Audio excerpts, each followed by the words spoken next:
எங்கிருந்து நீ வந்தாயோ கோடீஸ்வரா, எங்கள் நெஞ்சினில் நிறைந்து நின்றாயே கோடீஸ்வரா. நிதம் எங்கள் நினைவுகள் உந்தன் அருளலையில் சங்கமம் கோடீஸ்வரா. இது எங்கள் ஆன்ம கீதம் அன்பே கோடீஸ்வரா.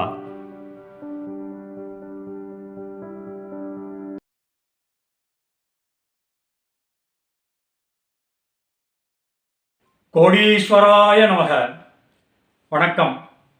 அதாவது ஏற்கனவே நான் உங்களுக்கு ஒரு தொடரில் சொல்லியிருக்கேன். சூர்யா கார்த்தி ரெண்டு பேரும் வந்து கணக்கன்பட்டி பகவான் சந்நிதியில் வந்து கணக்கன்பட்டி பகவான் அவங்கள வந்து மோர் ரசத்தெல்லாம் கலந்து குடிக்க சொல்லி, அதுக்கு பிறகு தான் அவங்க வந்து தமிழகத்தின் தலை சிறந்த நடிகர்களாக வந்தார்கள் அப்படிங்கிற அந்த வரலாறுலாம் சொல்லி ஒரு தொடர் வெளியிட்டிருந்தேன். அதெல்லாம் நீங்கள் பார்த்துருப்பீங்க. அப்புறம் யோகி பாபுவை பற்றியும் ஒரு தொடர் வெளியிட்டிருந்தேன். அதெல்லாம் நீங்கள் பார்த்துருப்பீங்க. இப்போ இதில் என்ன பார்க்க போகிறோம்னு கேட்டிங்கன்னா, அவங்களெல்லாம் எப்படி வந்து எதை வச்சு கணக்கன்பட்டி பகவான்கிட்ட வந்தாங்க, அந்த பின்னணி என்னன்னு பார்க்க போகிறோங்க. புரியுதா? அந்த காலத்தில் சூர்யா கார்த்தி இவங்க ரெண்டு பேரை பற்றி உலகத்துக்கு தெரியாத காலங்க. இந்த சூர்யாவும் கார்த்தியும் ஏதோ ஒரு காரணத்துக்காக திண்டுக்கல்லுக்கு வந்திருக்காங்கங்க. ஒரு ஃபங்க்ஷனில் கலந்துக்கிறதுக்காக வந்திருக்காங்கங்க. அப்போ வந்து ஃபங்க்ஷனில் கலந்துட்டு அந்த ஃபங்க்ஷன் முடிஞ்ச உடனே ஏதோ ஒரு காரணத்துக்காக இவங்க வந்து அந்த எக்ஸ்டெண்ட் பண்ணி அங்கே தங்குறதுக்காக ஒரு ஹோட்டலில் வந்து ரூம் எடுத்து தங்கியிருக்காங்கங்க. ரூம் எடுத்து தங்கிட்டு அந்த ஹோட்டலில் உள்ள அந்த அந்த லாட்ஜில் உள்ள அந்த ஹோட்டல் ப்ரிமிசஸில் மார்னிங் டிஃபன் சாப்பிட்ருக்காங்கங்க. டிஃபன் சாப்பிட்டு வெளியே வந்து பார்த்துருக்காங்க. அப்போ வந்து ஒரு பெரியவர் ஒருத்தருங்க, ஒரு தாடி வச்சுக்கிட்டு நல்லா ஒரு தேஜஸான ஃபிகருங்க, நல்லா ஒரு வெண் தாடி வச்சுட்டு நல்லா ஒரு செக்கச்செவேல்னு ஒரு பழுத்த பழம் மாதிரி ஒருத்தர் வெளியே நிற்கிறாருங்க. அவங்கள பார்த்தோன்னே அவங்க ரெண்டு பேரும் இம்ப்ரெஸ் ஆகிடுறாங்க. ஆனாலும் அவர் தெரியாதவர் தானே, அதனால வந்து ரொம்ப நெருங்கி பேச முடியலைங்க. அந்த பெரியவர் இவங்களை பார்க்குறாருங்க. இவங்களும் வந்து ரெண்டு பேரும் கேஷுவலாக பார்த்து பேசிகிட்டு இருந்து ரெண்டு பேரும் மனசில் நினைக்கிறாங்க, ஒரு பெரியவர் இருக்காரே, வித்தியாசமாக இருக்காரே நினைக்கிறாங்க. ஆனால் அவங்க வந்து அருகில் போய் பார்க்கலைங்க. இவங்க வந்து என்ன பண்ணுறாங்க, அதாவது அந்த சமயத்தில் வந்து இவங்க அந்த லாட்ஜை வந்து வெக்கேட் பண்ணிட்டு வெளியே வந்திருக்காங்க. வெளியே வந்தப்போ தான் இவங்க வந்து அந்த பெரியவரை பார்த்துருக்காங்க. பார்த்துட்டு என்ன நினச்சாங்களோ தெரியல. அப்புறம் அவங்க ரெண்டு பேரும் அப்படியே ஏதோ பேச்சுவாக்கில் அப்படியே நேராக போகிறாங்க. நேராக போனவங்க கொஞ்சம் தூரம் போயிருப்பாங்க. கொஞ்சம் தூரம் போனோடனே ரெண்டு பேருக்கும் சேம் டைம் வந்து மனசில் தோணுதுங்க, ஆகா பெரியவர் பார்த்தாரே, நம்ம வந்து அருகில் போய் நம்ம வந்து எப்படியாவது போய் பேசியிருக்கணுமே அப்படின்ட்டு ரெண்டு பேரும் தோணுதுங்க. ரெண்டு பேரும் ஒருத்தருக்கு ஒருத்தர் அந்த கருத்தை பரிமாறிக்கிறாங்க.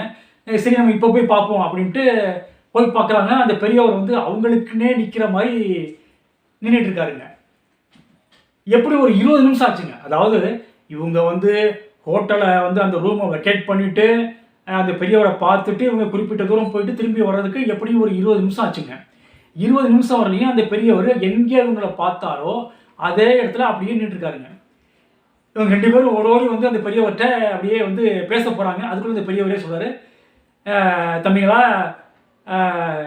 வாங்க தம்பிங்களா, நீங்கள் வருவீங்கன்னு எனக்கு தெரியும், நான் நினச்சேன் அப்படின்ட்டு அவர் சொல்கிறாரு. நீங்கள் ரெண்டு பேரும் பேசிகிட்டு இருந்தீங்களா, அதை நான் கேட்டேன். அதாவது மகான்களை பற்றி பேசிகிட்டு இருந்தீங்க. நீங்கள் பேசிய பல பேச்சுக்களில் வந்து மகான்கள் சித்தர்களை பற்றி ஒரு பேச்சு வந்தது. அதனால தான் நான் வந்து நின்று உங்கள்கிட்ட சில வார்த்தைகள் சொல்லணுங்கிறதுக்காக நின்னேன். ஆனால் நீங்கள் போயிட்டீங்க, திருப்பி வந்து வந்திருக்கீங்க, அந்த ஒரு ஒரு விருப்பத்தோடு வந்திருக்கீங்க அப்படின்னு சொல்லிட்டு இவர் சொல்கிறாருங்க. சித்தர்கள்னா யார், மகான்கள்னா என்ன அப்படிங்கிறதெல்லாம் சொல்லிட்டு அப்படியே சொல்கிறாருங்க. கணக்கன்பட்டி பகவான் அந்த மூட்டை சுவாமிங்கிற ஒரு பேரை சொல்லி, அவர் சொன்னது மூட்டை சுவாமின்னு தான் சொல்லியிருக்காரு. கணக்கன்பட்டியில் மூட்டை சுவாமின்னு ஒருத்தர் இருக்காருப்பா. அவர் வந்து பாவ மூட்டைகளை சுமந்து, மனிதனோட பாவத்தை சுமந்து புண்ணியத்தை கொடுத்தாருப்பா. பாவத்தை ஏற்றுக்கிட்டு புண்ணியத்தை கொடுத்த மாபெரும் வள்ளல்பா அவரு அப்படின்னு சொல்லி, இங்கே பக்கத்தில் தான்ப்பா, அதாவது வந்து பழனி பக்கத்தில் கணக்கன்பட்டிங்கிற ஊரில் அவர் இருக்காருப்பா அப்படின்னு சொல்லிட்டு அவர் போயிட்டாருங்க. அதுக்கு பிறகு ஒரு செகண்ட் கூட அவர் நிற்கலைங்க. அருமை இல்லாத நபர் மாதிரி டக்குன்னு நான் போயிட்டாருங்க. இவங்க வந்து அவரோட பேசணும்னு நினைக்கிறாங்க. ஆனால் அவர் பாட்டுக்கு சருன்னு போயிட்டாருங்க. ஆச்சா.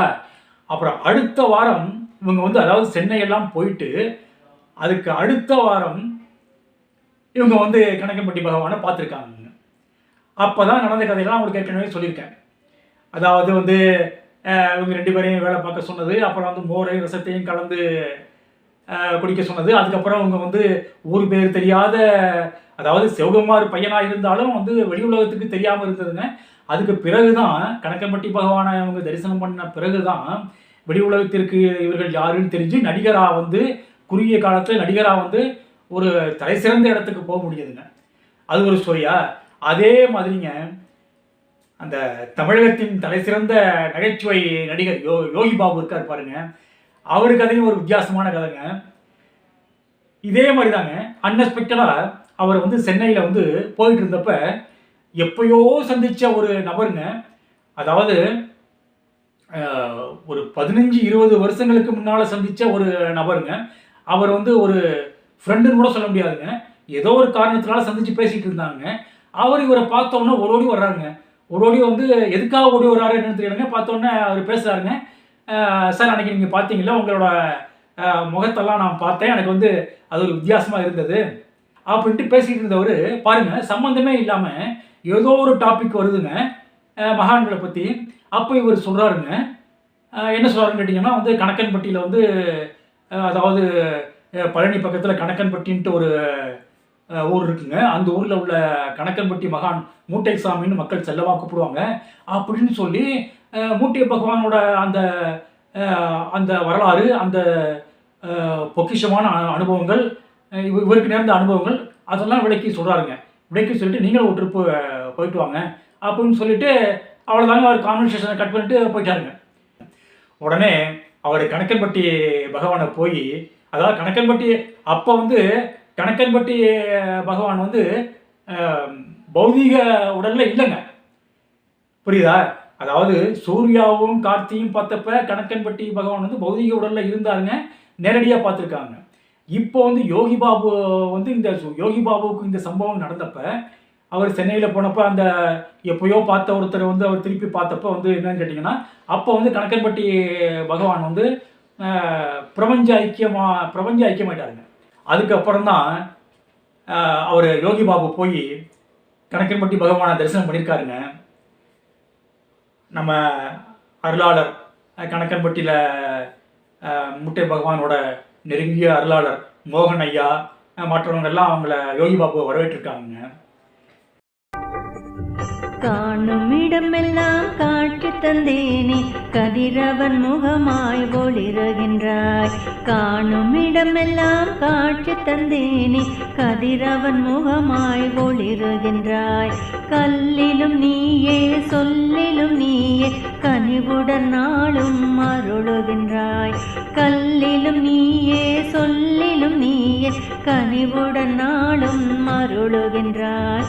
காணும் இடமெல்லாம் காட்சி தந்தேனே, கதிரவன் முகமாய் ஒளிருகின்றாய். அருளெனும் பெருநிதி அள்ளி தந்தாய், நீ அன்பின் அகிலத்தை அணைத்து நின்றாய். அருளெனும் பெருநிதி அள்ளி தந்தாய், நீ அன்பின் அகிலத்தை அணைத்து நின்றாய். அன்னையை தந்தையை காத்து நின்றாய், அண்டியோர்க்கெல்லாம் அபயம் தந்தாய். அன்னையை தந்தையை காத்து நின்றாய், அண்டியோர்க்கெல்லாம் அபயம் தந்தாய். காணும் இடமெல்லாம் காட்சி தந்தேனே, கதிரவன் முகமாய் ஒளிருகின்றாய். வேண்டுதல் யாவையும் நன்கறிவாய், நீ வேண்டும் முழுவதும் தந்தருள்வாய். வேண்டுதல் யாவையும் நன்கறிவாய், நீ வேண்டும் முழுவதும் தந்தருள்வாய். வருவினை தடுத்தே அருள் புரிவாய், வல்வினை போக்கி காத்தருள்வாய். வருவினை தடுத்தே அருள் புரிவாய், வல்வினை போக்கி காத்தருள்வாய். காணும் இடமெல்லாம் காட்சி தந்தேனே, கதிரவன் முகமாய் ஒளிருகின்றாய். செங்கண் கொண்டே அருள் புரிவாய், நீ செங்கதிரால் எங்கும் ஒளி தருவாய். செங்கண் கொண்டே அருள் புரிவாய், நீ செங்கதிரால் எங்கும் ஒளி தருவாய். கோள்களும் நாள்களும் நலம் தரவே, கேளை வழீசனை அருள் புரிவாய். கோள்களும் நாள்களும் நலம் தரவே, கேளை வழீசனை அருள் புரிவாய். காணும் இடமெல்லாம் காட்டு தந்தேனே கதிரவன் முகமாய் ஒளிருகின்றாய் கல்லிலும் நீயே சொல்லிலும் நீயே கனிவுடன் நாளும் அருளுகின்றாய் காணும் இடமெல்லாம் காட்டு தந்தேனே கதிரவன் முகமாய் ஒளிருகின்றாய் கதிரவன் முகமாய் ஒளிருகின்றாய் தேவலோக பாரிஜாதம் இங்கு வந்ததோ தேடி நின்ற பக்தர்களுக்கு அருள் புரிந்ததோ தேவலோக பாரிஜாதம் இங்கு வந்ததோ தேடி நின்ற பக்தர்களுக்கு அருள் புரிந்ததோ மூவருக்கும் முதல்வனாக தலைமையேற்றதோ மோட்சத்திற்கு வழியும் என்று தான் திறந்ததோ. இவைகளெல்லாம் என்னவென்பது. அதுக்கு பிறகுதாங்க யோகி பாபு இன்னும் டாப்ல வந்தாருங்க. முதல்ல சாதாரண லெவல்ல இருந்தவருங்க அதுக்கு பிறகு இன்னும் பயங்கரமான டாப்ல வந்துட்டாருங்க. அந்த மாதிரி பலவிதமான அனுபவங்கள், பலவிதமான வித்தியாசமான நிகழ்ச்சிகளை பற்றி, மூட்டை பகவானோட சம்பந்தப்பட்ட நிகழ்ச்சிகளை பற்றி நம்ம நிறையா சொல்லலாங்க. அடுத்த தொடரில் பார்ப்போம். ஆன்ம வணக்கம்.